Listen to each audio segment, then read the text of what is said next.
زندگی میں دکھ جس شدت کا بھی ہو، اللہ نے آپ کو آپ کے حصے کا سکھ بھی ضرور دینا ہوتا ہے۔ آپ کا حساب کتاب شاید غلط ہو جائے، لیکن اس کا حساب اپنی اصل حالت میں موجود ہوتا ہے۔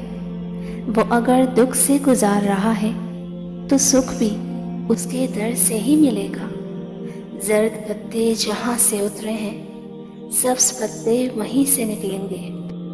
حضرت علی رضی اللہ تعالیٰ عنہ نے فرمایا، مسلسل دستک دینے سے دروازہ کھل ہی جاتا ہے، اس لیے اپنے رب کی رحمت سے کبھی مایوس مت ہونا۔ یہ دنیا جو تمہیں ناممکن سے ڈراتی ہے، تمہارا اللہ اکیلا ہی اس دنیا پر بھاری ہے۔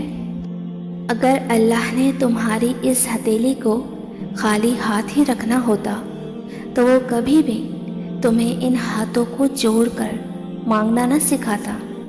اللہ فرماتا ہے، مت ہو پریشان میرے بند کیے ہوئے دروازوں پر، میں خیر لانے سے پہلے مصیبتوں سے گزارتا ہوں۔ وہ اللہ جو اندھیری رات کو روشن دن میں بدلنے پر قادر ہے، وہ تمہاری زندگی کے اندھیروں کو امید اور خوشیوں کی روشنی عطا کرنے پر بھی قادر ہے، بس شرط صبر اور اس کی عظمت پر یقین ہے۔